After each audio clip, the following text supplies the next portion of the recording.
All right, example 6 is just an application of this fact that we've been working with today.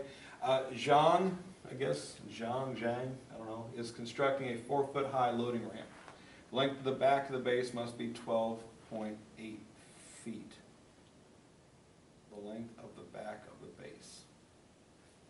So I'm guessing they're talking about this piece here.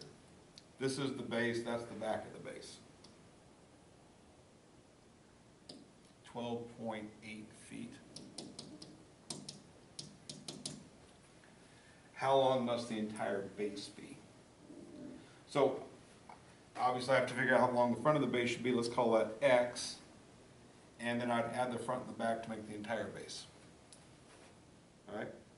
So notice this is the same picture we've been dealing with all the time, all the problems today. We have a right triangle here, ABD, with an altitude AC drawn in. That's 4 feet long. And the relationship between this piece and the back and the front is that AC squared equals the product of these two pieces. So AC squared, that's going to be 4 squared, should equal 12.8 times X. Part of the hypotenuse times part of the hypotenuse equals altitude squared. Okay. Obviously 4 squared is 16. 12.8x is as pretty as that can get. And then on the right hand side we have 12.8x, we just want to have x equals, so I have to divide both sides by 12.8.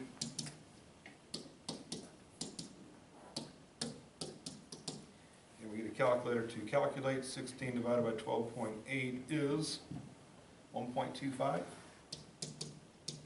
That'd be feet. All right.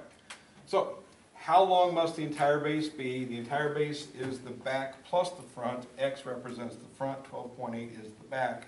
So the base will equal 12.8 plus 1.25, which equals 14.05 feet.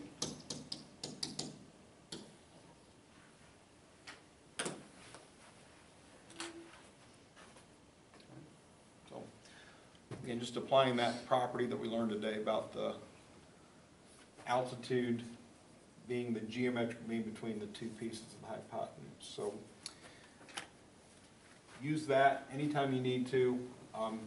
Just know that's an extra property in addition to all the similar triangle properties in this, that if you have the capacity to use that to create some equation, you should. All right. Otherwise, go back to the similar triangle properties and try and figure out some relationship that finds a missing piece, possibly the Pythagorean theorem being used.